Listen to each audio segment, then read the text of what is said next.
mecánica cuántica. Vamos a continuar con eso. Les voy a compartir la pantalla.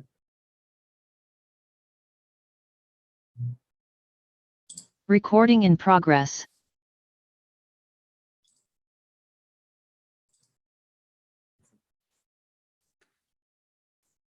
Bien, entonces estábamos revisando que en algún momento fue necesario desarrollar una nueva teoría porque a pesar de que en algún momento se pensaba que solamente era cuestión de tiempo para que toda la naturaleza se pudiera entender, había algunos detalles que eran importantes y esos detalles fueron los que condujeron a la formulación de la nueva teoría.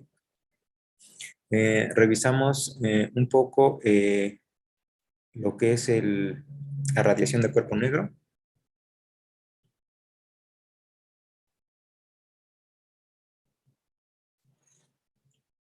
Y estábamos viendo el caso del efecto fotoeléctrico.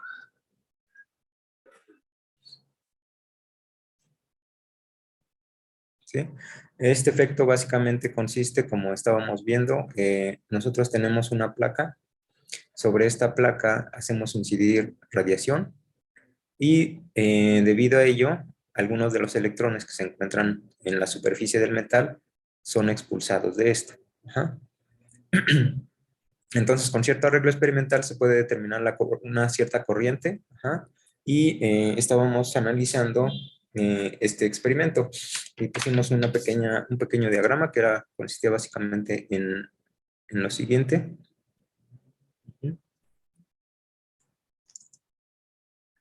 Teníamos algo de esta forma.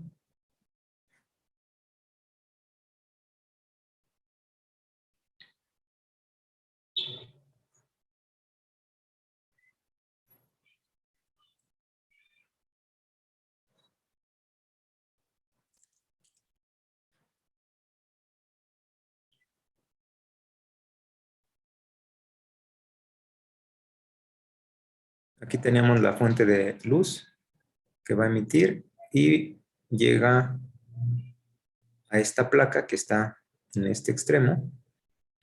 Y cuando llega aquí se emiten electrones. ¿Ah? O fotoelectrones en este caso, que son los electrones que son emitidos debido a la incidencia de la radiación sobre la placa. Entonces aquí este dispositivo es tal que nosotros podemos determinar la corriente que pasa por este circuito. Cuando un electrón golpea aquí se cierra el circuito y podemos determinar esa corriente con este amperímetro. Además nosotros podemos aquí controlar la diferencia de potencial entre este punto y la campana. Entonces, habíamos analizado, habíamos más o menos presentado qué pasa si nosotros graficábamos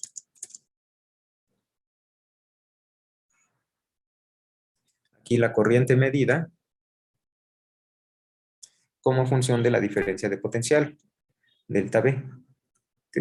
Entonces vimos que conforme aumenta la diferencia de potencial, más electrones, más fotoelectrones van a llegar a esta placa, pero va a llegar un momento en que vamos a tener una saturación, es decir, todos los electrones que se emitan aquí van a llegar a esta placa y se va a cerrar el circuito. Entonces vamos a tener una corriente límite, una corriente de saturación. Es más o menos de esta forma. Aun cuando no haya diferencia de potencial entre la placa y la campana, algunos de los fotoelectrones que van a ser emitidos aquí en esta placa van a alcanzar a llegar, no necesariamente todos. Conforme la diferencia de potencial aumenta, van a llegar más y más porque debido a esa diferencia de potencial, ¿no? Se van a dirigir de esta a esta otra placa. Pero podemos invertir también el signo de esta diferencia de potencial. Y al hacer eso, lo que vamos a hacer es, vamos a conseguir frenar a los electrones. Poco a poco se van a ir frenando hasta que finalmente la corriente cese. Ajá.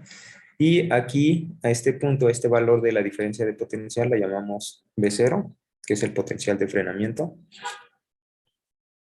Potencial de frenado.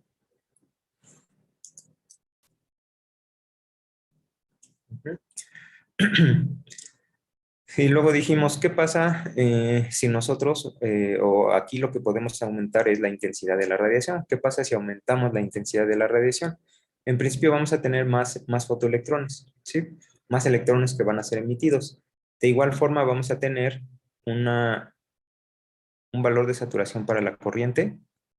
Y cuando el potencial o la diferencia de potencial es cero, igual vamos a tener un valor, una cierta corriente, porque van a estar, aun cuando no hay diferencia de potencial, hay iluminación sobre la placa, van a estar emitiéndose electrones y algunos van a alcanzar a llegar aquí, en el otro extremo. Invertimos nuevamente la polaridad de la diferencia de potencial y en algún momento vamos a poder frenar todos los fotoelectrones que salen. Pero lo curioso es que este valor es el mismo para ambos casos. El potencial de frenado no depende de la intensidad de la radiación. Es ahora lo que habíamos estado viendo. Ahora, esto no era claro por qué este fenómeno, al considerar la mecánica clásica, toda la parte clásica, ya sea la mecánica clásica o la teoría clásica del electromagnetismo. Porque si recordamos, la fuerza es igual a la carga por el campo. ¿Sí? Entonces, el aumentar aquí la diferencia de potencial, íbamos a aumentar la intensidad del campo eléctrico, perdón. Al aumentar la intensidad de la radiación que va a incidir sobre la placa, al aumentar la intensidad implica aumentar la amplitud del campo eléctrico, lo que implicaría también que la fuerza sería mayor. Entonces la fuerza sobre los electrones sería mayor. Entonces, a mayor intensidad tendrían que salir con una mayor energía, en particular una mayor energía cinética. Y como deberían salir con una mayor energía cinética, entonces para frenar a esos electrones deberíamos tener un potencial de frenado diferente y mayor. ¿Sí? Entonces lo que esperaríamos es que tuviéramos algo de esta forma. A mayor intensidad, pues el potencial de frenado también debería ser mayor, pero eso no ocurre. Llegan al mismo valor. Y ese valor es al cual la corriente deja de estar en nuestro sistema. Aquí vamos a poner una pequeña animación de esto. Aquí tenemos de manera más simple el arreglo experimental. Tenemos las dos placas, tenemos la diferencia de potencial y la fuente de radiación. Entonces, aquí está la intensidad cero, está apagada. Entonces, si nosotros hacemos incidir radiación sobre esta placa, vamos a tener algunos fotoelectrones que se van a emitir aquí. Debido a la incidencia de la radiación, van a escapar y van a llegar a la otra placa. Y cuando escapen y lleguen a esta placa, aquí empezamos a medir la corriente. Aquí está nuestro amperímetro.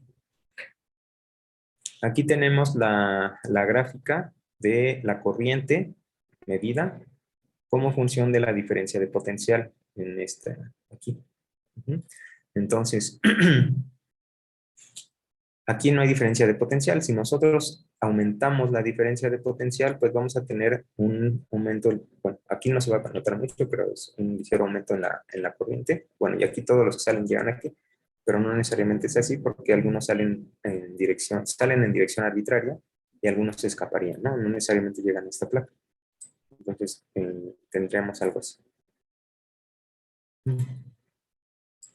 Entonces, aquí hay una diferencia de potencial y cualquier electrón que es emitido de esta placa llega con cierta energía cinética. Aumentamos la diferencia de potencial, pues la energía cinética con la que llegan es mayor. Pero también podemos disminuir esa diferencia de potencial hasta llevarla al valor de cero.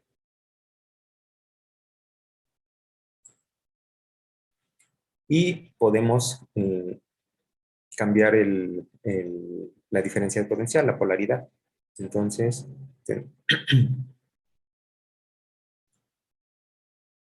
como dijimos, ahora vamos a, bueno, aquí ya mucho.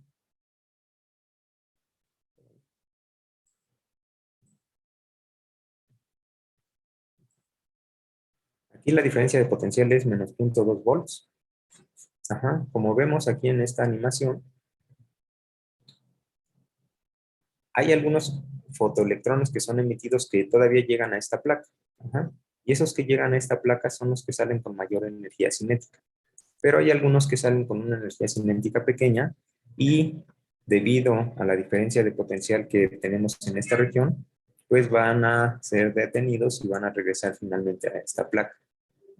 No van a llegar al otro extremo. Y si aumentamos aún más la diferencia de potencial, en algún momento, por ejemplo, vamos a frenar a todos los fotoelectrones que salen aquí. Ajá. Van a salir, pero cada vez menos van a llegar a la otra placa. Entonces salen, pero son detenidos, son frenados en esta región y regresan. Entonces ya no se cierra el circuito y la corriente se detiene. Y podemos seguir aquí aumentando la diferencia de potencial, pero va a ocurrir lo mismo. Ya no, ya ninguno de los fotoelectrones va a alcanzar el otro extremo. Y de hecho, la región donde van a llegar, pues va a ser menor, ¿no? O ya no están. Entonces tenemos esto. Y aquí está presente este potencial de frenado.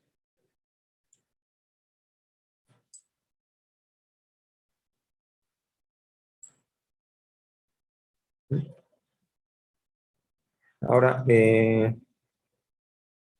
si nosotros dijimos, si cambiamos la intensidad de la radiación, podemos hacer eso. Aumentar aquí la intensidad de la radiación. Van a salir con una mayor energía cinética. Pero de igual forma, conforme aumentamos la diferencia de potencial, la corriente más o menos llega al valor de saturación. Y en algún momento la corriente va a caer cuando la diferencia de potencial la cambiamos. Y llega a cero. Pero aquí lo importante es que este potencial de frenado sigue siendo el mismo, independiente de la intensidad de la radiación. Pero aquí lo que hemos estado manteniendo es la longitud de onda o la frecuencia de la fuente con la cual estamos iluminando la placa. ¿Qué pasa si cambiamos la intensidad de la radiación? ¿No? Si cambiamos la frecuencia de la radiación, perdón, ¿no? Si cambiamos la frecuencia de la radiación, entonces sí vamos a tener un potencial de frenado diferente. Entonces, si cambiamos la frecuencia,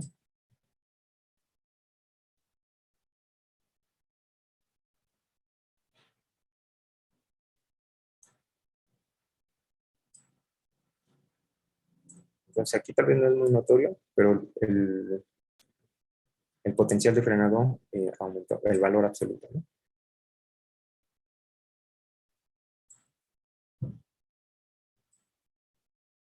Aquí ya es más notorio.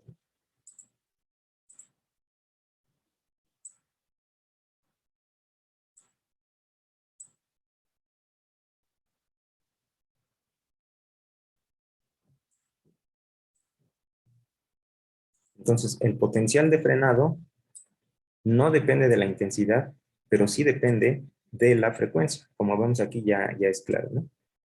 Para longitudes de onda menores, mayores frecuencias, el potencial de frenado, que es el potencial para el cual la corriente deja de estar presente, es mayor. Ajá. Entonces, ese potencial no depende de la intensidad, pero sí que depende de la longitud de onda o de la frecuencia de la radiación que está incidiendo. Y más o menos la curva que se obtiene es de esta, ¿no? Aquí estamos graficando la energía del electrón contra el potencial de frenado. La curva es más o menos de esta forma. Ahorita la vamos a poner. Pero esta es la idea de este experimento, que es el efecto fotoeléctrico. ¿Sí?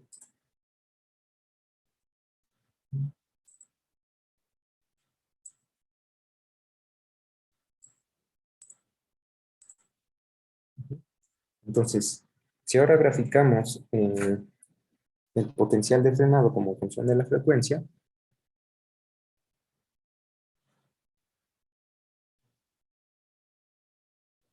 lo que se obtiene es más o menos la curva con la recta que mostramos en la figura. Aquí la frecuencia y aquí el potencial de frenado. Entonces, este potencial de frenado, el potencial para el cual ya no hay corriente, no depende de la intensidad. Si variamos la intensidad, ese no cambia, pero si variamos la frecuencia, sí cambia, ¿no? Y la forma es más o menos de este tipo. Es una recta. ¿Sí?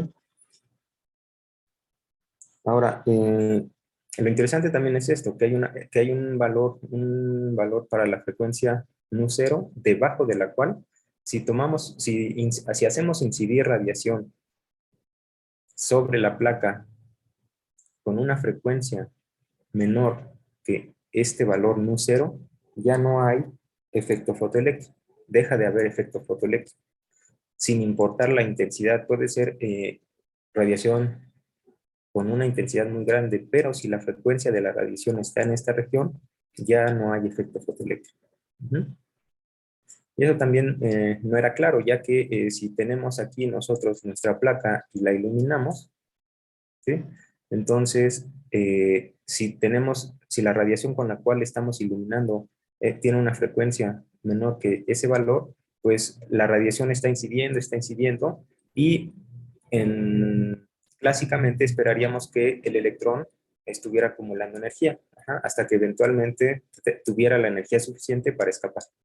Pero eso no ocurre. Aun cuando aquí mantengamos iluminada por mucho tiempo, no hay fotoelectrones que son liberados de la superficie, cuando la frecuencia es menor que esa frecuencia que tenemos ahí. Entonces, bueno, todo esto eran cosas que no eran claras. ¿Cuál era el origen de de estas observaciones experimentales? Lo que se hizo en ese momento, bueno, fue Einstein, ¿no? Eh, tomar las ideas de Planck, que ya habíamos revisado un poco. Planck lo que hizo en el efecto, en la radiación de cuerpo negro, fue suponer, para explicar lo que se observaba, fue suponer que la radiación, la energía de la radiación no era un continuo, sino más bien consistía de pequeñas partículas, y estas partículas llevaban cierta energía, ¿sí? Entonces Einstein, siguiendo estas ideas, asumió eso, asumió que la radiación consistía de pequeñas partículas, y a estas partículas las llamó fotones. Y estos fotones tienen una energía que estaba dada por h, donde h es una constante, que es la constante de Planck, y nu es la frecuencia de la radiación. Entonces, no simplemente consideró esto, la hipótesis que también utilizó Planck para la radiación de cuerpo negro, pero lo aplicó a este caso. Ajá. Entonces, con esta nueva visión, este efecto fotoeléctrico se puede entender de la siguiente forma. Aquí tenemos radiación que está incidiendo sobre la placa. Esta radiación está compuesta de partículas. Estas partículas son los fotones, tienen cierta energía, h nu, donde nu es la frecuencia de la radiación que está incidiendo. Cuando un fotón llega y golpea a un electrón que está en la superficie del metal, entonces el electrón puede absorber esa radiación, puede absorber ese fotón, y lo va a absorber completamente, si es que tiene la energía suficiente para liberarlo. Ajá. Entonces, si absorbe a ese fotoelectrón, puede escapar de la superficie. Entonces, si H nu, que es la energía de los fotones que están incidiendo sobre la placa, es mayor que la energía que se necesita para remover al electrón, si H nu es mayor que la energía requerida para remover al electrón,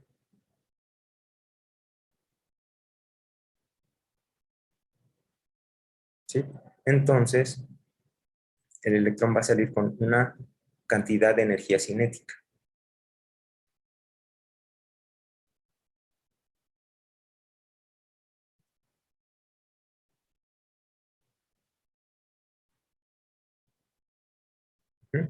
Entonces debemos tener que la energía del fotón que es absorbida por el electrón va a ser igual a esta energía que requerimos para remover al electrón de la superficie del metal. Esta energía requerida para remover al electrón del electrón es lo que se conoce como función de trabajo.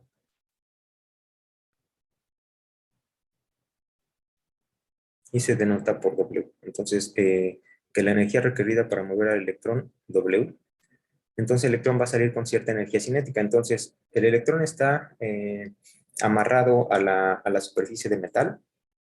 Cuando es golpeado por un fotón, entonces la energía que es transmitida por el fotón al electrón es h0. Y esta energía va a ser igual a la función de trabajo, que es la energía que se requiere para que salga del metal, más la energía cinética que tenga el electrón una vez fuera de la superficie metálica.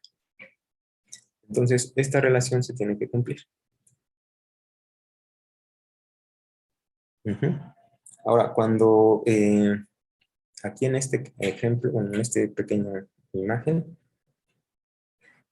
¿qué va a pasar cuando tenemos aquí tenemos la placa que está iluminada, llega la radiación, los electrones salen y algunos llegan aquí. Conforme aumentamos la diferencia de potencial, vamos a llegar al valor de saturación, pero si la aumentamos en la dirección opuesta, entonces, como vimos, vamos a llegar aquí a un punto en el cual ya no vamos a tener corriente. ¿Sí? En ese caso, la energía de los electrones, pues tiene que ser igual a la energía, la energía cinética de los electrones tiene que ser igual a la energía del electrón en el campo, que es la carga por la diferencia de potencial. Es decir, vamos a tener que E por B0, la carga por ese valor de la energía potencial, tiene que ser igual a la energía cinética de los fotoelectrones. Y la energía cinética, pues la podemos ver de aquí. Entonces, haciendo esta sustitución, la carga por la diferencia de potencial igual a la energía cinética, podemos obtener una relación que es con la cual ahorita lo tenemos. Es H nu es igual a la función de trabajo más la energía cinética, que es igual a E por B0. Entonces, de aquí podemos obtener la, frecuencia, no, perdón, el potencial de frenado, B0. B0 es igual a H entre E por nu menos la función de trabajo entre la carga. Entonces, y aquí podemos ver que la dependencia del potencial de frenado como función de la frecuencia es una función lineal. Básicamente es una recta con pendiente h entre la carga del electrón. Y es más o menos, bueno, es esta, ¿no? Esto es lo que se obtiene experimentalmente. El potencial de frenado como función de la frecuencia. Es una recta y es esta forma básicamente. Entonces, con esta imagen se pudo explicar el efecto fotoeléctrico, que es la emisión de electrones de una superficie cuando es iluminada por radiación. ¿Por qué? Porque vista con esta imagen de que la radiación no son ondas, no es un fenómeno ondulatorio que llega e incide sobre la superficie, sino más bien está constituida por pequeñas partículas llamadas fotones con una energía bien definida que es h nu. Estos fotoelectrones, estos fotones cuando son absorbidos por los electrones, si tienen la suficiente energía, entonces van a hacer que el electrón se libere. Y la energía tiene que ser tal que sea de esta forma. La energía va a ser igual a la energía necesaria para que se libere el electrón de la superficie y más la energía cinética que van a tener los electrones. Podemos tener el caso en el que simplemente se libere el electrón y se quede quieto. Entonces, en ese caso, la energía cinética sería cero, pero esta es la expresión general. Ajá. Entonces, esto nos da una explicación de este fenómeno del efecto fotoeléctrico, pero aquí el punto importante es esto. La radiación está compuesta de partículas que se llaman, bueno, que se nombran fotones y tienen una energía bien definida, que es h nu, donde nu es la frecuencia de la radiación. Y bueno, esta expresión, es interesante porque podemos, y bueno, se pueden hacer experimentos para determinar eh, los máximos de las energías cinéticas y para ciertos valores de la radiación que se está emitiendo. Déjenme poner aquí un ejemplo. Entonces, tenemos que dos haces de radiación ultravioleta y nos dan la longitud de onda, ¿no? Entonces, tenemos dos haces de radiación ultravioleta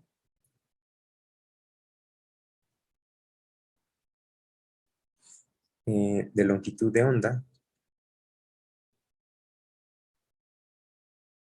lambda 1 igual a 800 nanómetros y lambda 2 igual a 110 nanómetros. Ajá. Estos dos haces inciden sobre una superficie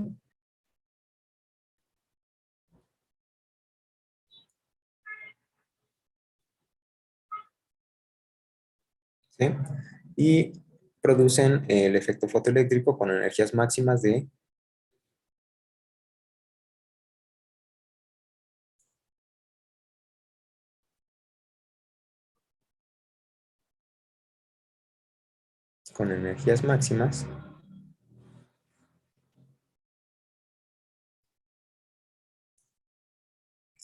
11.39 electronvolts y 7.5 electronvolts, respectivamente.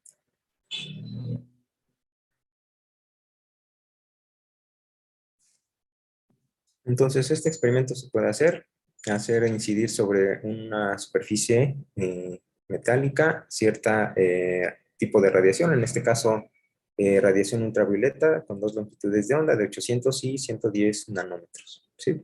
Y se produce el efecto fotoeléctrico, de tal forma que las energías máximas con las cuales salen los fotoelectrones, que se llaman a los electrones que salen de la superficie, son estas, 11.39 electronvolts y 7.54 electronvolts. A partir de esto, podemos nosotros determinar cuál es el valor de la constante de Planck. Entonces, es una forma de determinar experimentalmente ese valor. Recordemos un poco esta expresión, que es la energía de los fotones. Ajá, va a ser igual a la función de trabajo, que es la energía necesaria o requerida para que el electrón se escape de la superficie, más la energía cinética con la cual van a salir los fotoelectrones una vez liberados. Entonces, H nu es igual a la función de trabajo más la energía cinética. Entonces, de aquí podemos obtener la energía cinética. La energía cinética es igual a H nu menos W, la función de trabajo. Y como tenemos dos, bueno, esto se hizo con dos haces a esta longitud de ondas, entonces vamos a tener dos valores de K. La energía cinética para el primer caso va a ser igual a H por 1 menos W. Y lo mismo para, bueno, antes de poner esto, déjenme, sí, para no escribir mucho. Esto es igual a H nu, es la frecuencia de la radiación. Y la frecuencia de la radiación, ¿cómo podemos escribir? Bueno, la frecuencia de la radiación está relacionada con la longitud de onda, ¿sí? Sabemos que C, para el caso de radiación electromagnética, es igual a lambda por la frecuencia, ¿sí? Entonces la frecuencia es igual a C entre lambda, donde C es la velocidad de la luz. Y por lo tanto esta expresión la podemos reescribir de la siguiente forma. H nu, donde nu es C entre lambda, menos W. Entonces, para cada uno de los dos casos, para la radiación con longitud de onda lambda 1 y lambda 2, tenemos que la energía cinética del primer caso es H, pero aquí vamos a sustituirlo por la longitud de onda, porque nos están dando longitudes de onda, solamente por eso. Ajá. Y bueno, o estas longitudes transformarlas a frecuencia, ¿no? Entonces tenemos HC entre lambda 1 menos la función de trabajo. Y lo mismo para la radiación con longitud de onda lambda 2. HC entre lambda 2 menos W. Ahora, esta frecuencia, no frecuencia, esta función de trabajo es la misma porque es la misma superficie. Ajá. Es la energía requerida para que un electrón sea liberado de la superficie. Pero como es la misma superficie, entonces esa función de trabajo es la misma, esa energía necesaria para que el electrón escape es la misma. Entonces lo que podemos hacer aquí, por ejemplo, es tomar la diferencia para eliminar esta función de trabajo, para que no aparezca. Entonces podemos escribir K1, la energía cinética del primer caso menos la del segundo caso, va a ser igual a HC por 1 entre lambda 1 menos 1 entre lambda 2. Y tenemos esta relación. Ahora, aquí K1 pues son las energías cinéticas que nos están dando 11.39 y 7.54 electronvolts. Y la longitud de ondas también las tenemos. Y C es una constante, ¿no? Entonces, de aquí podemos determinar nosotros el valor de H, la constante de Planck. H va a ser igual, bueno, voy a poner esto así, HC por lambda 2 menos lambda 1 entre lambda 1, lambda 2, ¿sí? Entonces, H va a ser igual a lambda 2, lambda 1 entre lambda 2 menos lambda 1 por la energía cinética del primer caso menos la energía cinética entre C. Entonces, de esta forma podemos aproximar o obtener este valor de H. Y tenemos todos estos datos. Lambda 2 son 800 nanómetros. Lambda 1 son 110 nanómetros.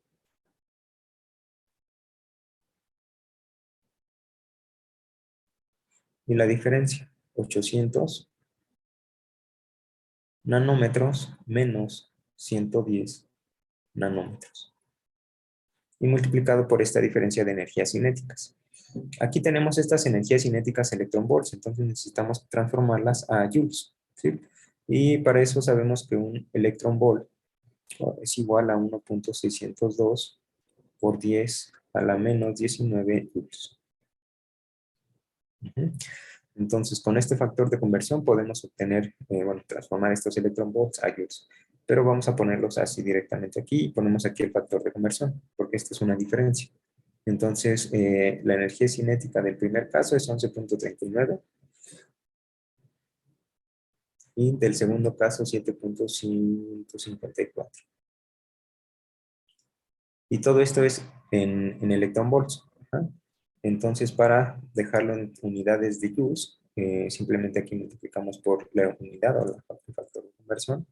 Un electronvolt son 1.602 por 10 a la menos 19 joules. Y nos hace falta C. Y vamos a tomar C como 3 por 10 a la 8 metros por segundo. ¿Sí? Entonces ya tenemos todos los datos. Aquí, bueno, hay que hacer ese cálculo. Y finalmente lo que obtenemos aquí, el valor de H es 6.627 por 10 a la menos 34 joules por segundo. Y el valor más preciso que se conoce es H igual a 6.626070 por 10 a la menos 34 joules por segundo. Entonces vemos que es una aproximación pues bastante buena. Ajá. Entonces experimentalmente sí se puede determinar esta constante H, ¿sí? Pero lo interesante es que este valor de H que se obtiene aquí solamente se obtuvo a partir de estos resultados de la longitud de onda y de las energías cinéticas de los fotoelectrones, 11.39 y 7.54 electronvolts en este caso, o joules se puede poner. Pero este valor comparado con el que obtuvo Planck con el experimento de radiación de cuerpo negro concuerdan bastante bien. Entonces pareció, o en ese momento fue importante, porque H parecía ser una constante fundamental, una constante importante en la naturaleza. Y como sabemos es así, ¿no? ¿Sí? Y bueno, entonces, este es otro de los experimentos que fue importante bueno, era claro que era necesario replantear un poco las ideas que se tenían, bastante, no un poco, bastante, las ideas que se tenían para describir cuerpos. La mecánica clásica ya no era suficiente para entender el comportamiento de sistemas atómicos, sistemas de escalas pequeñas. Y bueno, y más adelante, bueno, en algún momento, no más adelante, en algún momento se hicieron algunos experimentos para determinar la naturaleza de la radiación. No era claro en algún momento de la historia si la radiación estaba compuesta si eran ondas o estaba compuesta de partículas, ¿sí?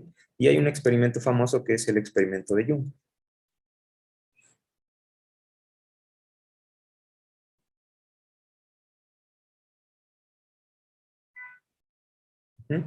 Y este experimento pues fue importante para determinar que la radiación se comportaba como una onda. Porque si ustedes, y bueno, ¿en qué consiste este experimento? Si tienen una fuente, aquí una fuente de ondas, por ejemplo, si es un lago y aquí dejamos caer gotas, entonces las ondas se van a propagar. Si nosotros ponemos aquí una rendija, las ondas van a llegar a la rendija y esta rendija se va a comportar como una nueva fuente. ¿Ah? Pero si tenemos este mismo experimento, tenemos aquí un punto en el lago donde están cayendo gotas, entonces pues vamos a tener algo de esta forma, como en el primer caso. Pero ahora tenemos aquí dos rendijas, no solo una. Entonces estas dos rendijas se van a comportar como unas fuentes. Entonces vamos a tener esto aquí y dos fuentes. De tal forma que lo que vamos a ver aquí es un patrón de interferencia, como bien saben. Este experimento se puede repetir y se repitió con luz, y así obteníamos también un patrón de interferencia en esta región. Si nosotros ponemos aquí una fuente de luz, una lámpara, por ejemplo, o un láser, y la hacemos pasar por dos rendijas,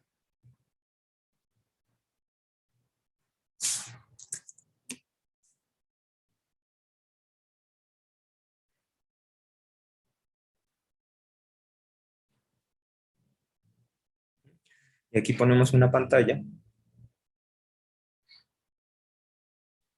lo que se va a observar aquí es un patrón de interferencia. Vamos a tener aquí una zona iluminada, una zona clara, una zona oscura, una zona iluminada, una zona oscura, una zona iluminada, y de manera simétrica del otro lado, una zona oscura, una zona iluminada, una zona oscura, una zona iluminada. Y con esto se entendió que la radiación era una onda, ¿no? Tenía ese comportamiento de ondas, porque se formaban este patrón eh, de interferencia.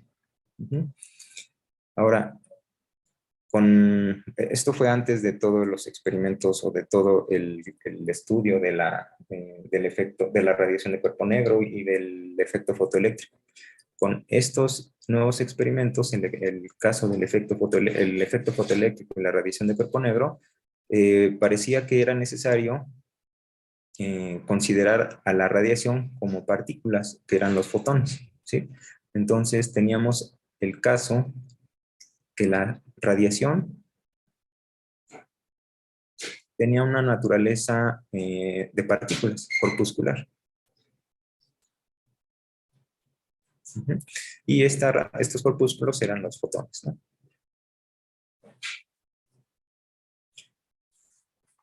Y bueno, estos fotones tienen una energía bien definida y esa energía está dada por el producto H nu, donde no es la radiación, la frecuencia de la radiación. Entonces, en algún momento, pues era natural preguntarse si es que había una simetría en la naturaleza, como pasa y ocurre muchas veces una simetría. ¿Qué queremos decir con simetría? La radiación tiene, ya era claro que debería tener un comportamiento corpuscular. Es decir, ondas tienen un cierto comportamiento como partículas. Ajá. Radiación, fotones. La pregunta era si las partículas podrían llegar a tener también un comportamiento ondulatorio. A esto nos referimos cuando nos preguntamos sobre la simetría. Las ondas sí tienen un comportamiento como partículas. Eso se entendió con estos dos experimentos que ya revisamos, el efecto fotoeléctrico y radiación de cuerpo negro. ¿Ah? ¿Qué pasa con las partículas? ¿Las partículas tienen un comportamiento de ondas? ¿Hay algo que nos diga esto, que nos responda esto? Esto al principio fue un postulado, ajá, que las partículas sí tenían un comportamiento de ondas. ¿Cuál es una de las características principales de las partículas? Es que pues tienen momento. Ajá. Entonces, una de las características de las partículas es el momento P. Déjenme regresar un poco antes de ir ahí.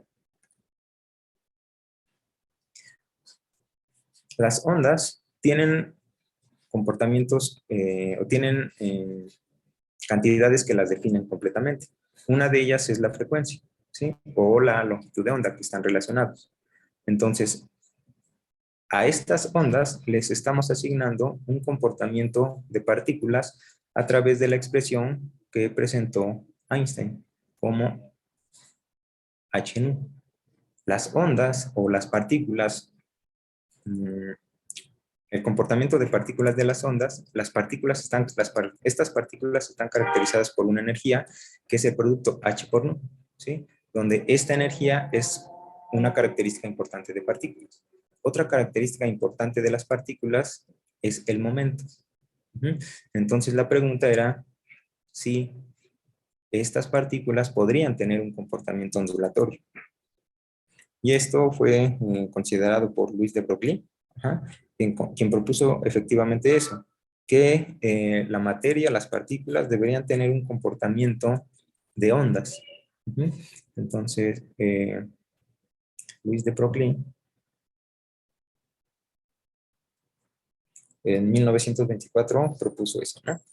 Y además dijo cómo debería ser la longitud de onda de estas partículas. Y estaba relacionado con el momento que tenían las partículas. La longitud de onda es igual a h entre p. Entonces, si tienen una partícula y esta partícula tiene cierto momento p, entonces esta partícula tiene asociada un comportamiento ondulatorio. Ajá.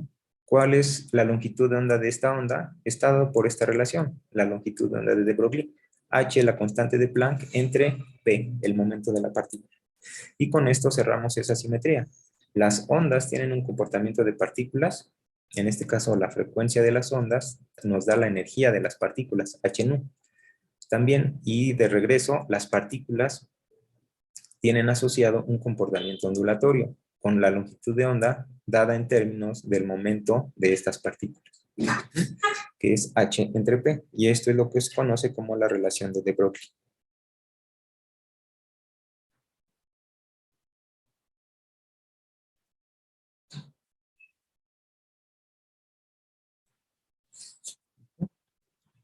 Entonces tenemos estas dos relaciones.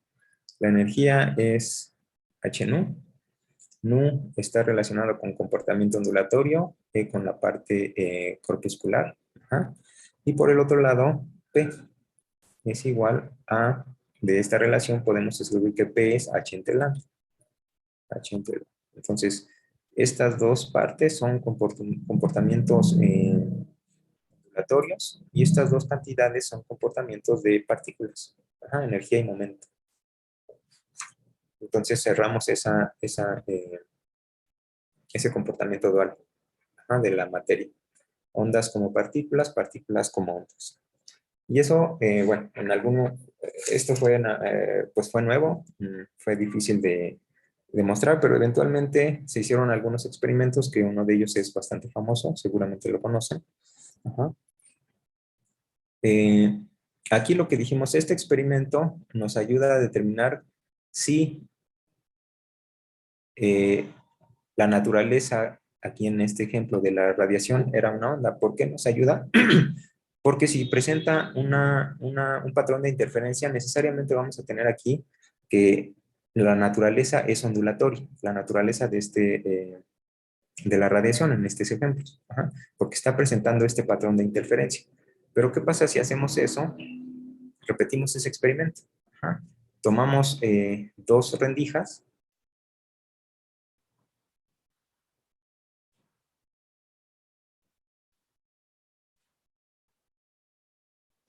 ¿Sí?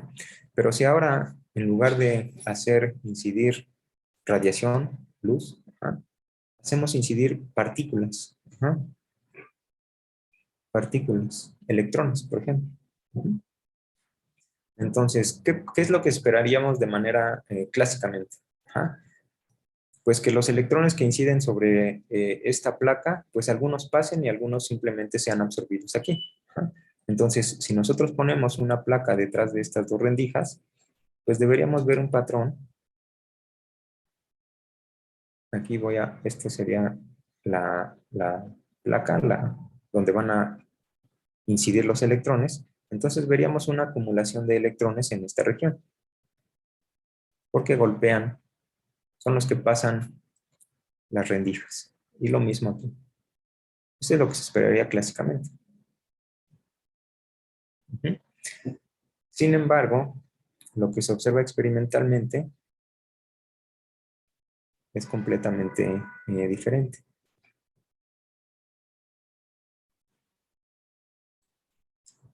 Lo que se observa es,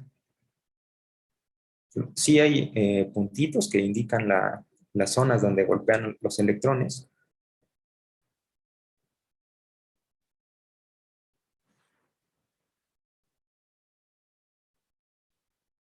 pero estas forman patrones de interacción.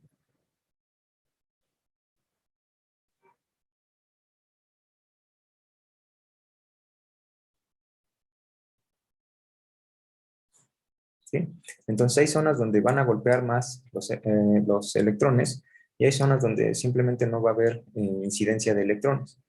Entonces aquí esto nos demuestra que los electrones mismos, la materia, tiene este comportamiento ondulatorio. Ujú. Pero la pregunta aquí es, ¿qué es lo que está ondulando?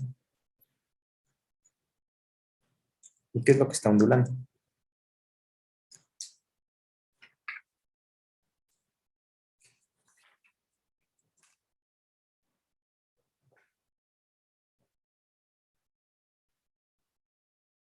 Pues esa es la pregunta, ¿no?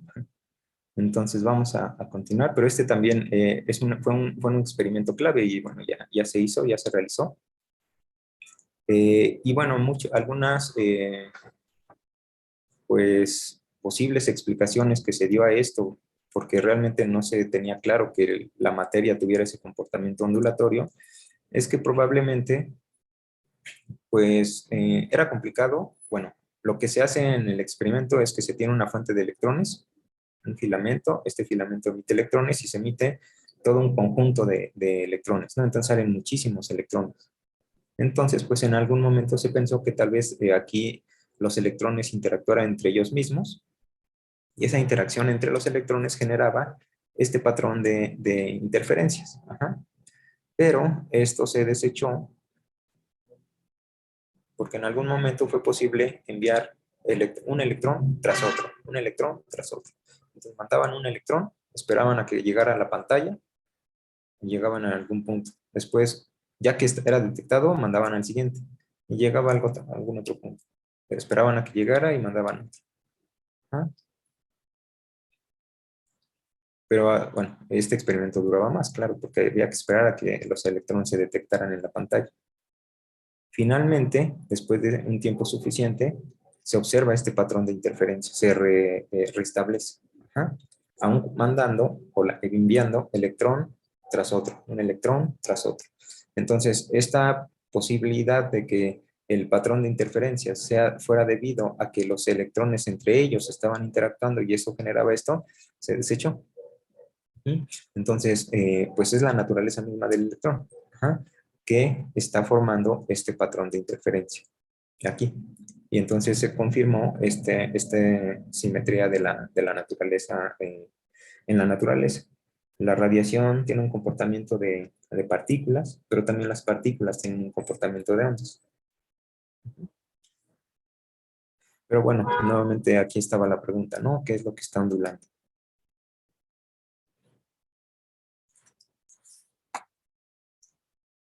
Lo que sí se conocía en ese momento era, pues ya se tenía la teoría del campo eléctrico y campo magnético para la radiación electromagnética. Y una forma de representar estos campos, el campo eléctrico y el campo magnético, pues como bien saben, es el campo eléctrico es un vector que oscila, ¿no? Entonces, este es el vector es cero y la parte oscilatoria la podemos escribir como una exponencial, e a la i k punto r menos omega t. ¿Sí? Esto nos representa un campo eléctrico con amplitud E0. Y el campo magnético lo podemos escribir como B igual a B0 de la misma, con la misma estructura. E a la I K punto R menos omega t. Donde K es el vector de onda y está relacionado con la longitud de onda, como 2pi entre lambda. Aquí es un vector, esta es la magnitud, 2pi entre lambda. Como vector lo podemos escribir como K igual a 2pi entre lambda por un vector E, que es el vector de dirección, ¿no? La dirección de propagación. Ahora, esta parte aquí, bueno, entonces esto nos está indicando que el campo eléctrico y el campo magnético son cantidades que oscilan, tienen una naturaleza oscilatoria por esta dependencia aquí. Y esta parte en el exponente k.r menos omega t, lo podemos escribir de la siguiente forma. Ambos tienen la misma dependencia. K.r menos omega t. Entonces, K ya dijimos que lo podemos escribir como 2pi entre lambda por E. Entonces, esto lo podemos escribir como 2pi entre lambda por E, el vector de la dirección de propagación, punto R. Y omega T, omega es simplemente 2pi la frecuencia. Entonces, esto lo podemos escribir como menos 2pi por no. Entonces, aquí podemos factorizar fuera el 2pi, tomar fuera 2pi, y dejar esto como E.R entre la menos la frecuencia. Y con esto, pues ya sea el campo eléctrico o el campo magnético, lo podemos escribir de la siguiente forma. El campo eléctrico es igual a E a la I, K.R menos omega t, es todo esto, entonces es 2pi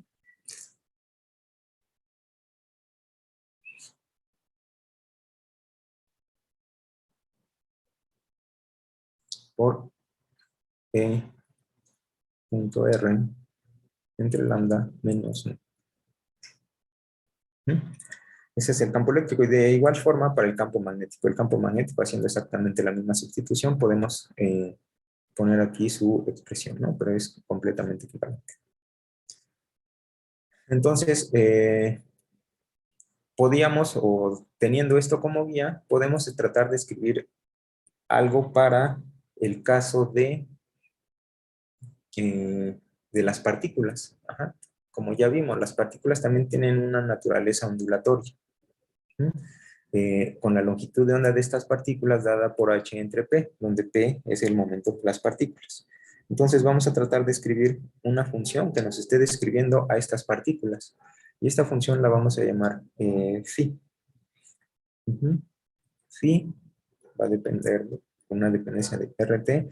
Siguiendo esta idea la podemos escribir igual, con una amplitud que va a ser escalar, no vectorial como en este caso, por E a la 2pi, la misma dependencia, y luego E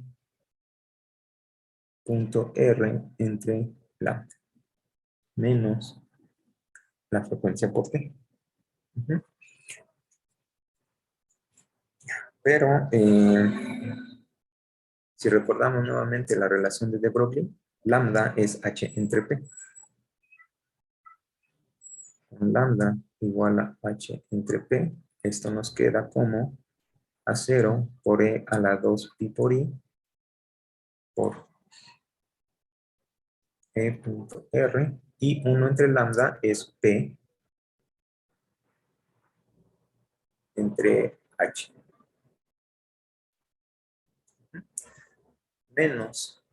Y, de la otra, y tenemos otra relación, la relación que presentó Einstein, la energía de los fotones, la energía de la radiación de los fotones es igual a h por u. Entonces, de aquí podemos escribir la frecuencia igual a la energía entre h. Entonces, haciendo esa sustitución aquí, e entre h por t. Y esto va a ser igual a A0, y aquí tenemos h y h en el denominador, entonces lo podemos tomar fuera. Nos va a quedar e a la 2pi entre h por i.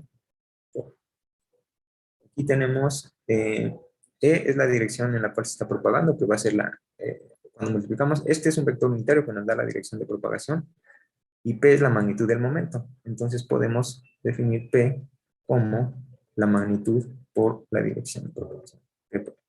Entonces esto es igual a p.r.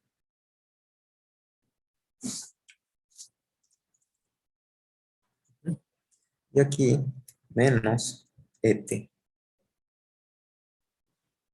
Ahora aquí, como vemos, esto lo podemos escribir como A0 por E a la I entre, y este 2pi lo podemos poner en el denominador del denominador y nos va a quedar H barra por P.R menos E por T.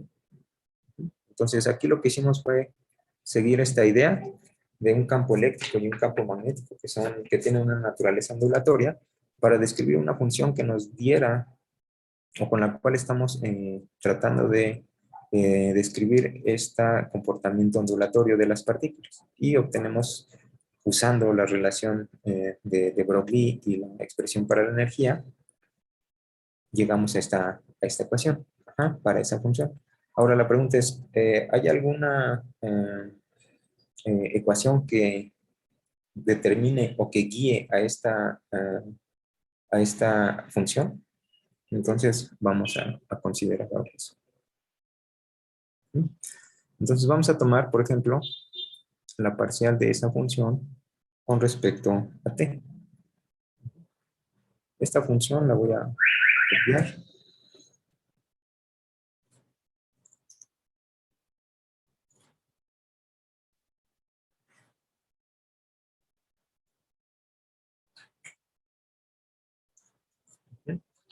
Entonces,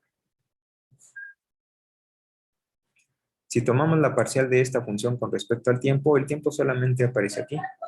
Entonces, al derivar con respecto al tiempo, pues lo que va a hacer es que nos va a bajar un i entre h por e con un signo negativo. Entonces, esto es igual a menos i entre h barra por e, por la misma función phi. Esa es la derivada de la parcial de phi con respecto a t. Y vamos a considerar ahora, esta es la parcial con respecto al tiempo, vamos a considerar el gradiente de phi. Entonces, esto pues va a ser la parcial con respecto a x, en y, coma, más la parcial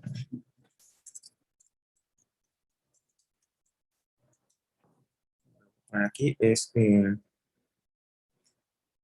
y la parcial con respecto a x más la parcial con respecto a y, k, la parcial con respecto a z de toda esta función phi.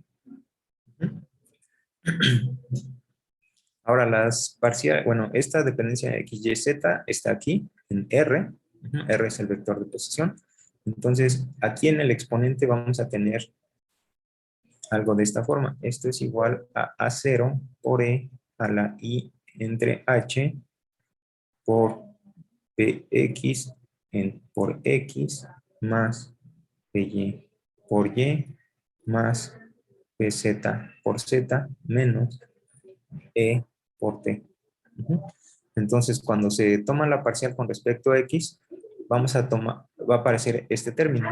Bueno, vamos a tomar fuera el, va a aparecer un I entre HPX. Cuando tomemos con respecto a Y, va a aparecer IHPY. Lo vamos a poner aquí. Permítanme.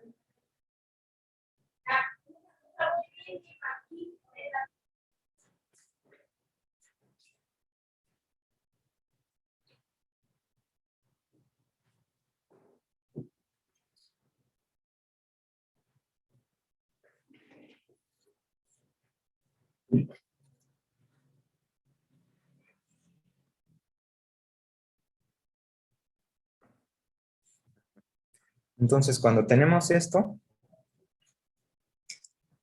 al tomar la parcial,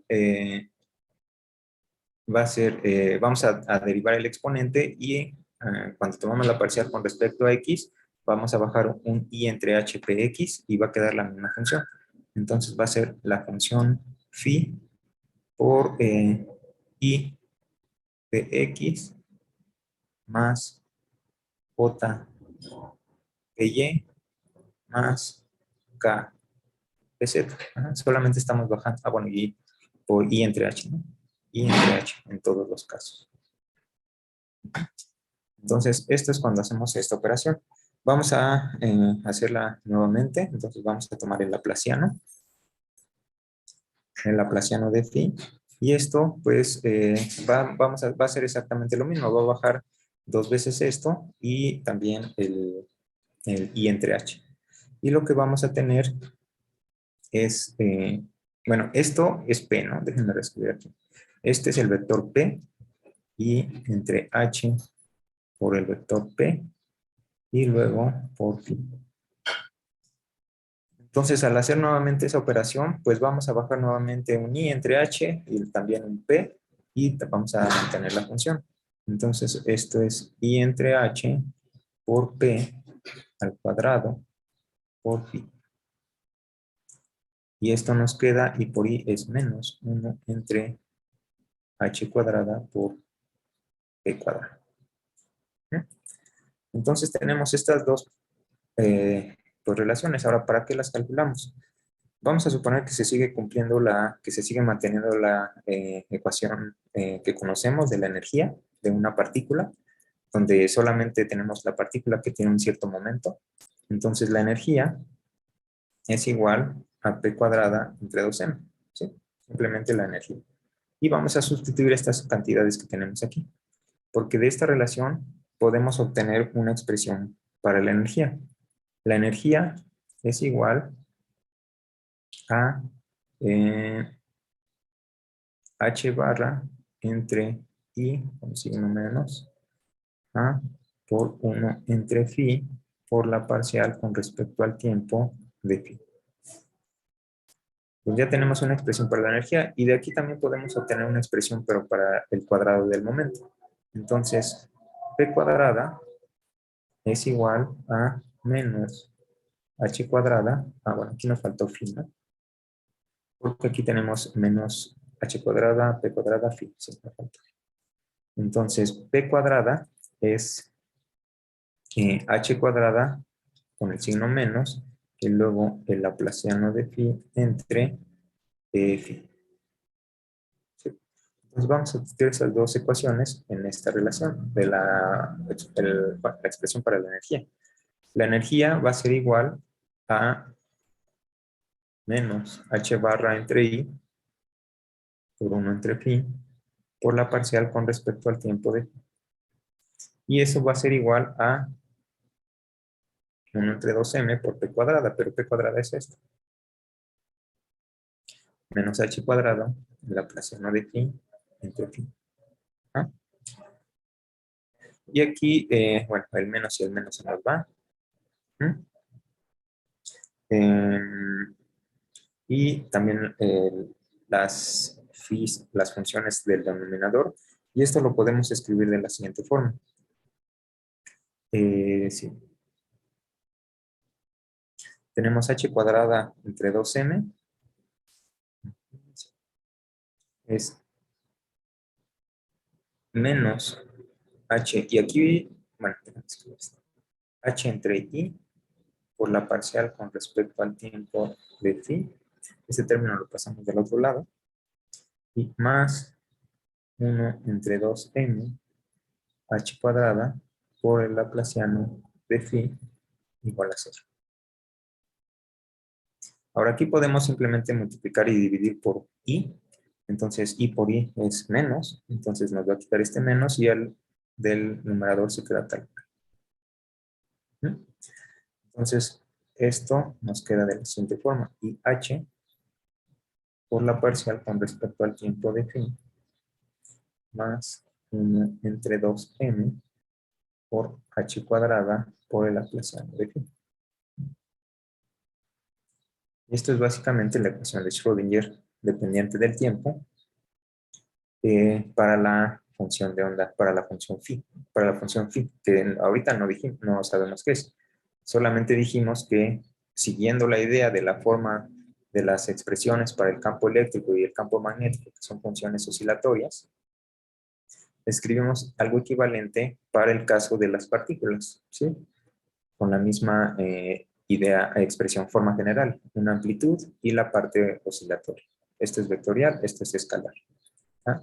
2pi, bueno, y usando estas relaciones, la longitud de onda de Broglie y la energía de las partículas, de los fotones. Y a partir de eso llegamos a esta ecuación. Ahora, si tenemos, aquí estamos suponiendo que teníamos a las partículas, pero bueno, seguimos esta idea, ¿no? La energía de la partícula, de una partícula, es simplemente, la energía de una partícula con momento P es P cuadrada entre 2m. Sustituimos la energía de esta relación y el momento al cuadrado del momento de esta expresión. Y eso nos llevó a esta forma general. ¿Qué pasa si la partícula está en una región donde hay un cierto potencial? Entonces, pues es simple, la energía va a ser igual a P cuadrada entre 2m más un potencial, que es el potencial donde va a estar la partícula. Entonces, se puede hacer exactamente lo mismo y la diferencia va a ser que aquí va a aparecer ese potencial explícitamente. Y bueno, simplemente hay que seguir la misma idea. Ese potencial va a ir apareciendo, esta parte es de la energía, esta parte es del potencial, entonces va a ser aquí más el potencial.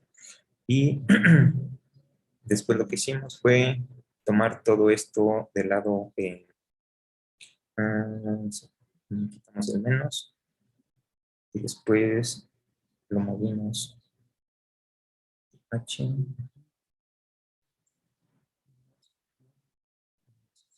más, ¿no? ¿Eh? Más b, entonces, más el potencial. Aquí sustituimos la energía con este menos y el momento con este menos. El menos se nos fue, aquí el potencial. Y después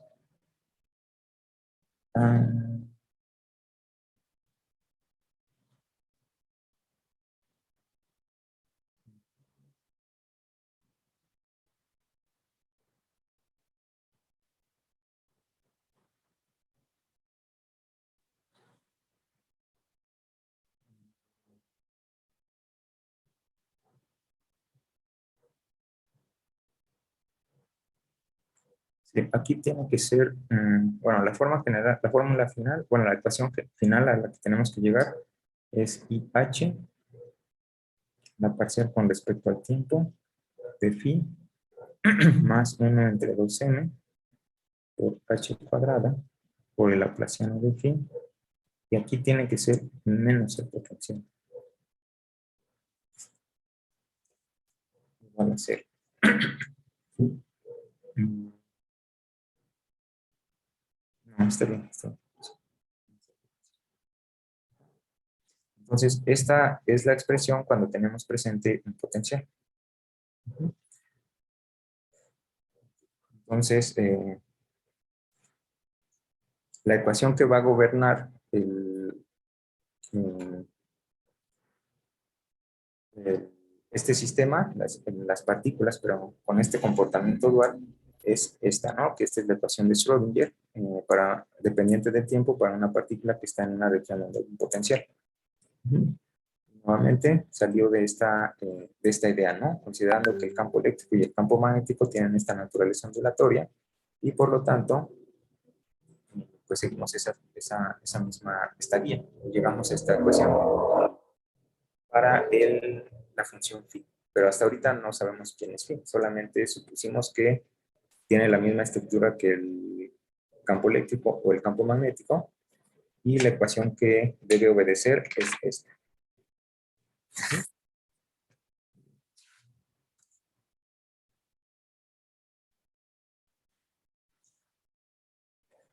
Eh, ¿Qué pasa? Bueno, cuando tenemos un sistema, vamos a considerar una partícula, ¿sí? Y una partícula clásica. ¿Qué queremos decir por una partícula clásica? Una partícula clásica, bueno, para una partícula clásica podemos definir completamente las características dinámicas. Ajá. Entonces, una partícula clásica tiene bien definidas sus características dinámicas.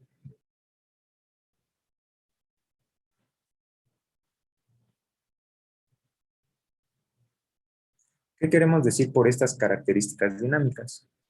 Una partícula clásica tiene bien definida tiene bien definida su posición, su velocidad, ¿ah? Y al estar bien definida su posición, pues podemos trazar una trayectoria, que es la trayectoria que sigue esta partícula durante su evolución temporal. Ajá, es decir, podemos describir la dinámica de esta partícula. Y eso la podemos hacer a través de ya sea la teoría de las leyes de Newton, la dinámica de Lagrange o de Hamilton. Entonces, está completamente determinada la dinámica de este sistema. Pero, ¿cómo es que podemos o determinamos la posición y velocidad de una partícula? ¿Qué es lo que hacemos para determinarlas? Tienen una partícula y cómo miden su posición.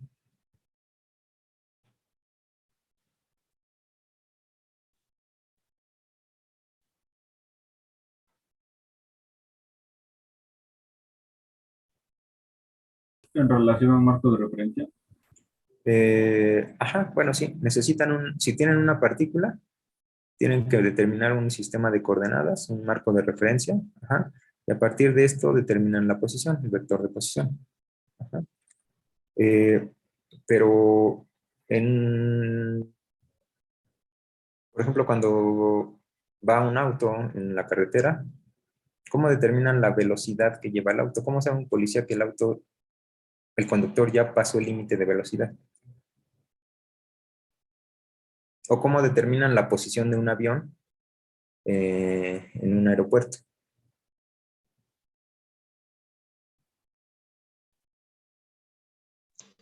Con un vector de condiciones iniciales y la segunda ley de Newton. Ajá, pero si les dan, por ejemplo, mm, sí, sí, por ejemplo, el policía que está en el tráfico o en la autopista y está viendo que vienen autos y hay algunos que pasan el límite de velocidad, ¿cómo sabe que están pasando ese límite de velocidad? El policía no define ningún sistema de referencia, no define condiciones iniciales ni nada. ¿Qué hace en la práctica?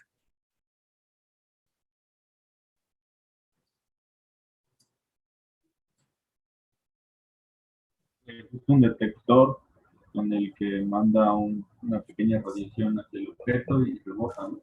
Ajá, exactamente. En la práctica, lo que hace el policía cuando va un auto, ajá, es que pues tiene un equipo que manda ondas. Estas ondas llegan al auto, regresan y se detectan y mide el tiempo de ida y regreso y sabe la velocidad a la cual se mueve y eso determina, bueno, puede determinar la velocidad, ¿no? Pero aquí lo importante es qué es lo que fue necesario para que determinara las dinámicas o las características de este cuerpo o de este auto.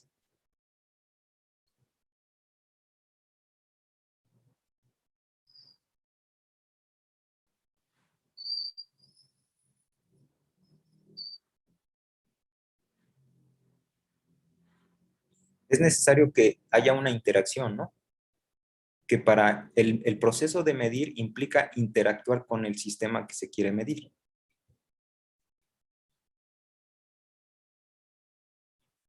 Ujú.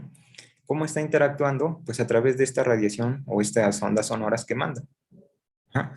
Manda ondas, las ondas interactúan con este sistema y del resultado de esta interacción puede determinar posición y velocidad, distancia y qué tan rápido está viajando. Entonces, para determinar eso, las características dinámicas de este sistema, es necesario que haya una interacción con el sistema que se quiere determinar. ¿Mm? Para el caso de sistemas a escala pequeña, sistemas atómicos, esa interacción resulta ser muy importante en el sentido de que la interacción con con ese sistema va a cambiar sus características. Por lo tanto, no se pueden determinar esas características dinámicas. No podemos determinar posición y velocidad del cuerpo. Aquí no hay problema porque cuando las ondas sonoras llegan e interactúan con el cuerpo, pues el cuerpo es de una escala tan grande que no va a ser, que sus características dinámicas no se ven afectadas de manera apreciable por las ondas sonoras que llegan. Pero ¿qué pasa con sistemas a escala muy pequeña? Ajá. Por ejemplo, aquí si tenemos un electrón, en lugar del auto tenemos un electrón, ¿sí? Entonces, para determinar posición y dirección del electrón, nosotros tenemos que interactuar con este sistema, con el sistema que queremos determinar sus características. Para eso necesitamos de alguna forma pues enviar radiación o interactuar con este sistema.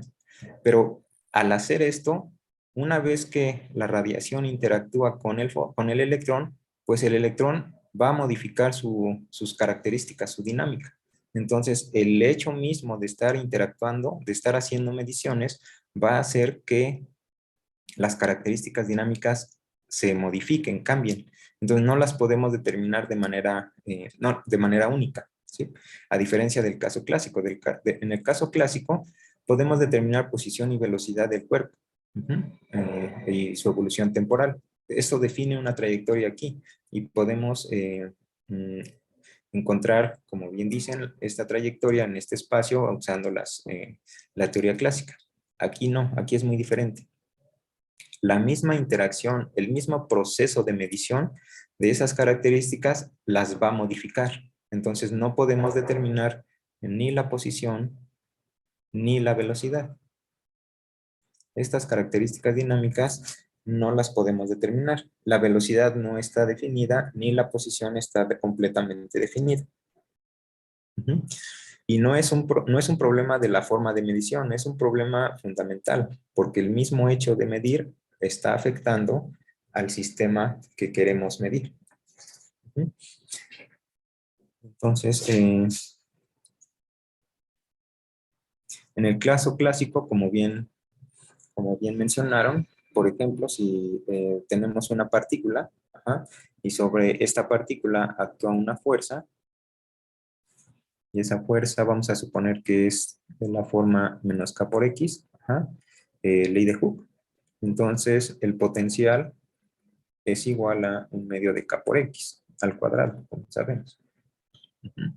Y podemos utilizar ya sea las ecuaciones de Newton o la formulación lagrangiana para resolver este problema. En el caso de la formulación lagrangiana, sabemos que el lagrangiano es igual a un medio de la masa, la energía cinética, menos el potencial, menos un medio de K por X cuadrado.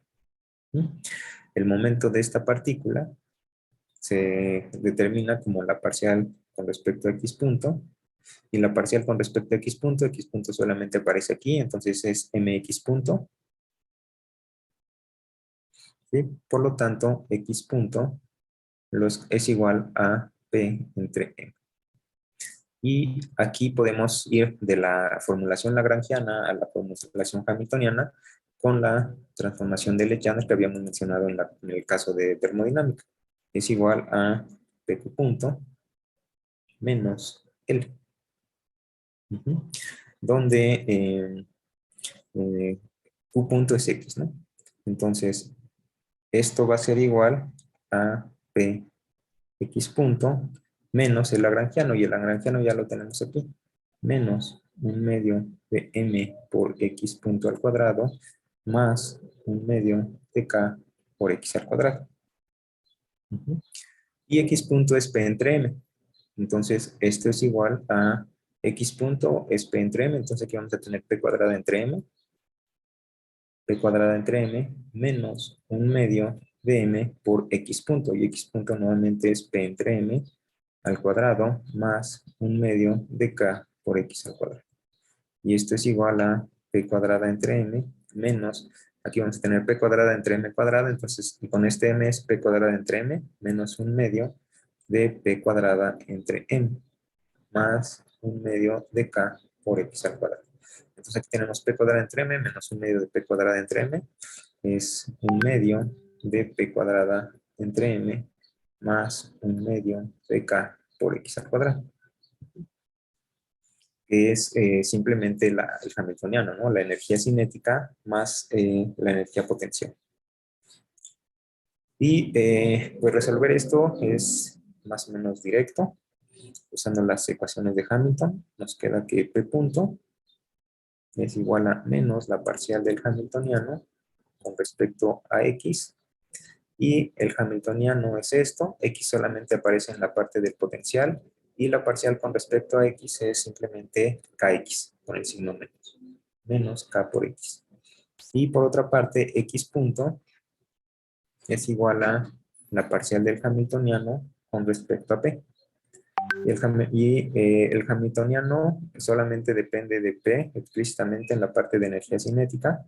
Cuando tomamos la parcial con respecto a P, se nos va el 2 y nos queda P entre M. Y de aquí, entonces tenemos que P punto es igual a menos K por X. Y de aquí que P es igual a MX punto.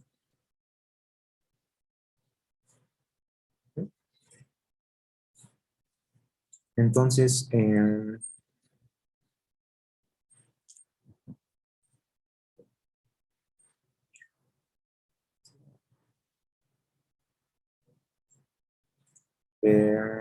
de esta relación podemos derivar nuevamente y nos va a quedar que P punto es igual a MX2 puntos, ¿sí?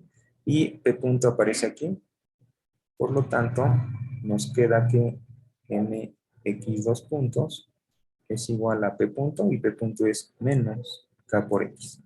Por lo tanto, esto nos queda X2 puntos es igual a menos K entre M por X, o X2 puntos más K entre M por X es igual a 0.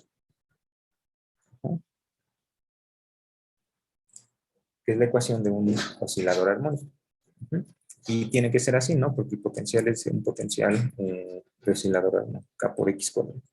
Y las soluciones, pues las sabemos, son combinaciones lineales de cosenos y senos, donde definiendo omega, como se define de manera común, omega cuadrado igual a K entre M raíz. Entonces, X, de manera general, la podemos escribir como A coseno de omega t más b por el seno de omega t. Entonces, esto nos da directamente la posición de la partícula con la función del tiempo. Ajá.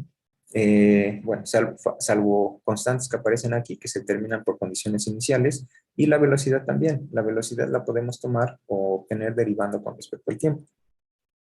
Y esto es igual a menos a omega seno de omega t más b omega coseno de omega t. Entonces, posición y velocidad en mecánica clásica quedan completamente determinados. Ajá. Sin embargo, en mecánica cuántica hay que tener cuidado. Ajá. No podemos definirlas de manera única. Y como ya dijimos, no es debido a la precisión con la cual se hagan las mediciones. No es problema del aparato que está midiendo. Es de la naturaleza misma. El hecho de medir está afectando al sistema que se quiere medir. Y no podemos hacer nada para evitar esto. Estamos modificando.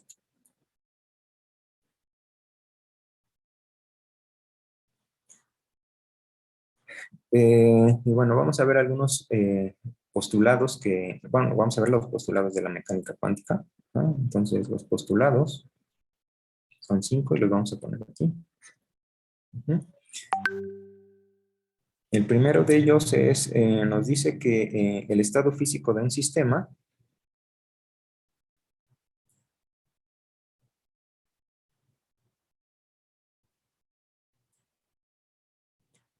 es especificado en cada tiempo por una función, que es la que habíamos mencionado.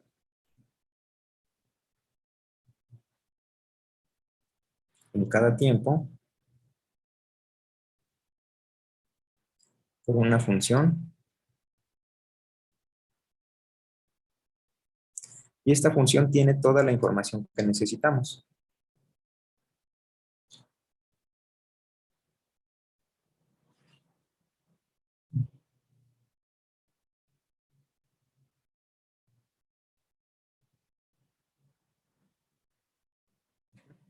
Y la vamos a llamar como phi de t, como habíamos dicho. Phi de t, bueno, phi de r y t. Y generalmente es una función compleja, por lo general, no necesariamente, pero por lo general, ¿no? Es una función que está en los complejos, que es compleja. En el caso unidimensional, pues esta r simplemente es x, la variable x. Entonces, en el caso unidimensional, tenemos que phi de x y t. Entonces, esta función determina el estado físico del sistema y contiene toda la información que se requiere. Además, tiene que cumplir ciertas características. Una de ellas es que tiene que ser normalizable.